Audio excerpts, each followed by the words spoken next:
ನಮಸ್ಕಾರ, ನ್ಯೂಸ್ ಬಾಕ್ಸ್ಗೆ ಸ್ವಾಗತ. ಸ್ನೇಹಿತರೆ, ಲಕ್ಷ್ಮೀ ನಿವಾಸದ ವೀಣಾ ಅತ್ತಿಗೆ ಅಂತಂದರೆ ಎಲ್ರಿಗೂ ಕೂಡ ಫೇವ್ರೇಟ್ ಅಂತಾನೆ ಹೇಳ್ಬೋದು.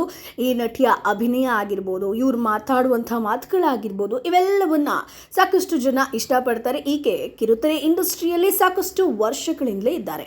ಆದರೆ ಈ ನಟಿ ಬಗ್ಗೆ ನಿಮಗೆಷ್ಟು ಗೊತ್ತು?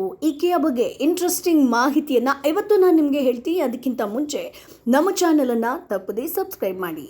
ಸ್ನೇಹಿತರೆ, ಜೀ ಕನ್ನಡದಲ್ಲಿ ಪ್ರಸಾರವಾಗ್ತಿರುವಂಥ ಲಕ್ಷ್ಮೀ ನಿವಾಸ ಧಾರಾವಾಹಿಯಲ್ಲಿ ಪ್ರತಿಯೊಂದು ಪಾತ್ರಗಳನ್ನು ಜನರು ಇಷ್ಟಪಟ್ಟು ನೋಡ್ತಾರೆ. ಈ ಧಾರಾವಾಹಿಯಲ್ಲಿ ಎಲ್ಲ ಪಾತ್ರ ಕೂಡ ಒಂದಕ್ಕಿಂತ ಒಂದು ಡಿಫ್ರೆಂಟ್ ಆಗಿರುತ್ತೆ. ಇದರಲ್ಲಿ ಸೊಸೆ ವೀಣಾ ಪಾತ್ರವನ್ನು ಕೂಡ ಜನರು ಮೆಚ್ಕೊಂಡಿದ್ದಾರೆ. ಲಕ್ಷ್ಮೀ ನಿವಾಸದ ಕುಟುಂಬದಲ್ಲಿ ಒಂದೊಂದು ಮಕ್ಕಳು ಒಂದೊಂದು ರೀತಿ. ಹೆಣ್ಮಕ್ಳು ಒಂದು ರೀತಿ ಆದರೆ ಗಂಡು ಮಕ್ಕಳು ತಮ್ಮ ಬಗ್ಗೆ ಮಾತ್ರ ಚಿಂತಿಸುವಂಥ ಸ್ವಾರ್ಥಿಗಳು ಅಂತ ಹೇಳ್ಬೋದು.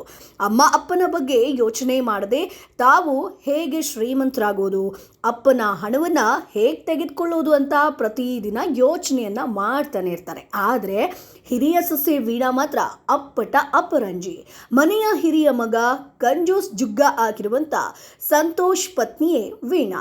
ಸೊ ಮನೆಯ ಎಲ್ಲ ಕೆಲಸವನ್ನ ಮಾಡ್ತಾ, ಯಾರು ಏನು ಹೇಳಿದ್ರೂ ಕೂಡ ಅದನ್ನು ಅವರಿಗೆ ಕೇಳಿದ್ರೂ ಕೂಡ ಅದನ್ನು ಅವರಿಗಾಗಿ ಮಾಡ್ತಾ, ಅತ್ತೆ ಮಾವನ ಸೇವೆಗೆ ಸದಾ ಸಿದ್ಧವಾಗಿರುವಂಥ ಸೊಸೆ ವೀಣಾ. ಸೊ ತನ್ನ ಗಂಡ ಅಪ್ಪ ಅಮ್ಮನ ಮರ್ಯಾದೆ ತೆಗೆಯುವಂತೆ ಮಾತನಾಡಿದಾಗ ಗಂಡನಿಗೆ ಬುದ್ಧಿ ಹೇಳಿ ದೇವರಂತೆ ಅತ್ತೆ ಮಾವನ ವಿರುದ್ಧ ಮಾತನಾಡಿದಂಥ ಗಂಡನ ವಿರುದ್ಧವೇ ತಿರುಗಿ ಬಿದ್ದಂಥ ವೀಣಾ ಪಾತ್ರ ಪ್ರತಿಯೊಬ್ಬ ವೀಕ್ಷಕರಿಗೂ ಕೂಡ ಮೆಚ್ಚುಗೆಯಾಗುತ್ತೆ. ಇದೇ ರೀತಿ ಸೊಸೆ ಇರಬೇಕು ಅನ್ನುವಂಥದ್ದನ್ನು ಸಾಕಷ್ಟು ಜನ ಹೇಳಿದ್ದು ಕೂಡ ಇದೆ. ಸ್ನೇಹಿತರೆ, ತಮ್ಮ ಅದ್ಭುತ ಅಭಿನಯದಿಂದ ವೀಕ್ಷಕರ ಮನಸ್ಸು ಗೆದ್ದಿರುವಂಥ ಈ ವೀಣಾ ಪಾತ್ರಧಾರಿ ಯಾರು ಅನ್ನುವ ಬಗ್ಗೆ ಒಂದಷ್ಟು ಮಾಹಿತಿ ಇಲ್ಲಿದೆ. ಸೊ ವೀಣಾ ಪಾತ್ರಧಾರಿಯ ನಿಜವಾದ ಹೆಸರು ಗೊತ್ತಾ? ಲಕ್ಷ್ಮೀ ಹೆಗ್ಡೆ. ಇವರು ಈಗಾಗಲೇ ಹಲವಾರು ಧಾರಾವಾಹಿಗಳಲ್ಲಿ ನಟಿಸಿ ಸೈ ಎನಿಸಿಕೊಂಡಿದ್ದಾರೆ. ಲಕ್ಷ್ಮೀ ನಿವಾಸದ ವೀಣಾ ಪಾತ್ರ ಇವರಿಗೆ ಸಾಕಷ್ಟು ಹೆಸರನ್ನ ಕೂಡ ತಂದುಕೊಟ್ಟಿದೆ. ಲಕ್ಷ್ಮೀ ಪಾತ್ರ ಅಭಿನಯ, ಮಾತು ಎಲ್ಲವನ್ನ ಕೂಡ ಜನರು ಇಷ್ಟಪಟ್ಟಿದ್ದಾರೆ. ಇನ್ನು ಲಕ್ಷ್ಮೀ ಹೆಗ್ಡೆ ಬಗ್ಗೆ ಹೇಳೋದಾದ್ರೆ ಇವರು ಮೂಲತಃ ಶಿರಸಿಯವರು. ಡಿಗ್ರಿ ಶಿಕ್ಷಣ ಪಡೆದಿರುವಂಥ ಈ ನಟಿ ಹಲವು ಸಿನಿಮಾಗಳಲ್ಲಿ, ಸೀರಿಯಲ್ಗಳಲ್ಲಿ ಬಣ್ಣ ಹಚ್ಚಿದ್ದಾರೆ. ಅಷ್ಟೇ ಅಲ್ಲ, ಇವರು ಮೂಲತಃ ಗಾಯಕಿ ಕೂಡ ಹೌದು. ನಿಮಗೆ ಈ ವಿಚಾರ ಗೊತ್ತಿತ್ತಾ? ಈಕೆ ಸಿಂಗರ್ ಅನ್ನುವಂಥದ್ದು. ಜೊತೆಗೆ ಈಕೆ ಸೀರಿಯಲ್, ಸಿನಿಮಾ ಅಂತ ಬಂದಾಗ ಎಲ್ಲವೂ ಕೂಡ ಸಾಧು ಸ್ವಭಾವದ ಕ್ಯಾರೆಕ್ಟರ್ ಬಹುಶಃ ಈಕೆಗಿರುತ್ತೆ. ಸಾಕಷ್ಟು ಸೀರಿಯಲ್ಗಳನ್ನು ನೀವು ಅಬ್ಸರ್ವ್ ಮಾಡಿದ್ರೆ ಸೊಸೆ ಆಗಿರ್ಬೋದು, ಮಗಳು ಪಾತ್ರ ಆಗಿರ್ಬೋದು, ನಾದಿನಿ ಆಗಿರ್ಬೋದು, ಹೀಗೆ ಬೇರೆ ಬೇರೆ ಕ್ಯಾರೆಕ್ಟರ್ಗಳು ಈಕೆಗೆ ಸಿಗುತ್ತೆ. ಬಟ್ ಎಲ್ಲವೂ ಕೂಡ ತುಂಬ ಮುಗ್ಧ ಸ್ವಭಾವ ಆಗಿರ್ಬೋದು ಅಥವಾ ತುಂಬ ಸೈಲೆಂಟ್, ಎಲ್ಲ ಒಂದು ಒಳ್ಳೆಯ ವ್ಯಕ್ತಿತ್ವ ಆಗಿರ್ಬೋದು, ಇವೆಲ್ಲವನ್ನು ನಾವು ಈಕೆಯ ಒಂದು ಪಾತ್ರದಲ್ಲಿ ನೋಡ್ತೀವಿ. ಸರಸಮ್ಮನ ಸಮಾಧಿ, ಕರುನಾಡು, ಜೊತೆಗಾತಿ, ಟ್ಯಾಪ್ ಸೇರಿ ಹಲವಾರು ಸಿನಿಮಾಗಳಲ್ಲಿ ಲಕ್ಷ್ಮೀ ಹೆಗ್ಡೆ ನಟಿಸಿದ್ದಾರೆ.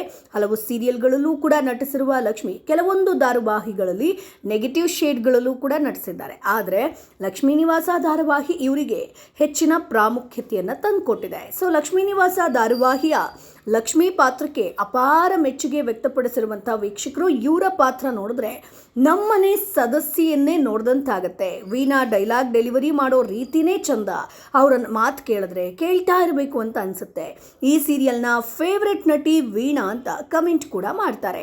ಸೊ ವೀಣಾರದು ಅತ್ಯುತ್ತಮ ಕ್ಯಾರೆಕ್ಟರ್ ಅಂತ ಹೇಳಿರುವ ಜನರು ಲಕ್ಷ್ಮಿ ಅಭಿನಯಿಸ್ತಿರುವಂತಹ ಅತ್ತಿಗೆ ಪಾತ್ರವನ್ನು ಸಿಂಹಾದ್ರಿಯ ಸಿಂಹ ಸಿನಿಮಾದ ಅತ್ತಿಗೆಯ ಪಾತ್ರಕ್ಕೆ ಒಂದು ಕಂಪ್ಯಾರಿಸನ್, ಹೋಲಿಕೆಯನ್ನು ಮಾಡ್ತಾರೆ. ಇಂಥ ಅತ್ತಿಗೆಯರು ಇದ್ದರೆ ಯಾವ ಕುಟುಂಬದಲ್ಲಿ ಯಾವುದೇ ಸಮಸ್ಯೆ ಇರೋದಿಲ್ಲ. ಅಂದರೆ ಲಕ್ಷ್ಮೀ ನಿವಾಸದಲ್ಲಿ ಈಕೆಗೆ ತುಂಬ ಅದ್ಭುತ ಪಾತ್ರ ಸಿಕ್ಕಿರುವಂಥದ್ದು. ಹಾಗಾಗಿ ಸಾಕಷ್ಟು ಜನ ಇದನ್ನು ಮೆಚ್ಕೊಂಡಿದ್ದಾರೆ. ನಾರ್ಮಲ್ ಆಗಿ ಬೇರೆ ಧಾರಾವಾಹಿ ಅಂತಂದರೆ ಅಥವಾ ಈಕೆಗೆ ಇನ್ ಕೇಸ್ ನೆಗೆಟಿವ್ ಶೇಡ್ ಇದೆ ಅಂತಂದರೆ ಸಾಕಷ್ಟು ಜನ ಅದನ್ನು ಒಪ್ಕೊಳ್ಳೋಕ್ಕೆ ಹಿಂಜರಿತಾರೆ. ಆದರೆ ಈಕೆ ಹಾಗಲ್ಲ. ಸೊ ಈಕೆಯನ್ನು ಎಲ್ಲರೂ ಕೂಡ ಇಷ್ಟಪಡ್ತಾ ಇದ್ದಾರೆ. ಯಾಕಂತಂದರೆ ಈಕೆಯದ್ದು ಒಂದು ತುಂಬ ಸಾಧು ಸ್ವಭಾವ ಅಂತಲೇ ಹೇಳ್ಬೋದು. ಹಾಗಾಗಿ ಈಕೆ ಮೂಲತಃ ಶಿರಸಿಯವರು. ಜೊತೆಗೆ ರಾಮ್ ಆಗಿರ್ಬೋದು, A+ ಮುಂತಾದ ಹಲವಾರು ಚಿತ್ರಗಳಲ್ಲಿ ಈಕೆ ನಟಿಸಿದ್ದಾರೆ. ಸೊ ಸಿನಿಮಾಕ್ಕಿಂತ ಈಕೆಗೆ ಹೆಸರು ತಂದು ಕೊಟ್ಟಿದ್ದು ಸೀರಿಯಲ್ ಅಂತ ಹೇಳಿದ್ರು ತಪ್ಪಾಗಲಿಕ್ಕಿಲ್ಲ. ಸೊ ಹಾಗಾಗಿ ಲಕ್ಷ್ಮೀ ನಿವಾಸ ಧಾರಾವಾಹಿಯ ಲಕ್ಷ್ಮೀ ಹೆಗ್ಡೆ ಈ ಪಾತ್ರವನ್ನು ನೀವು ಈಕೆಯ ಒಂದು ಪಾತ್ರವನ್ನು ನೀವು ಇಷ್ಟಪಟ್ಟಿದ್ದೀರಾ? ನಿಮ್ಮ ಅಭಿಪ್ರಾಯ ಏನು? ಸೊ ಅದನ್ನು ಕಮೆಂಟ್ ಬಾಕ್ಸ್ ಮೂಲಕ ತಿಳಿಸಿ. ನಮ್ಮ ಚಾನಲನ್ನು ಸಬ್ಸ್ಕ್ರೈಬ್ ಮಾಡಿ, ಸಪೋರ್ಟ್ ಮಾಡಿ.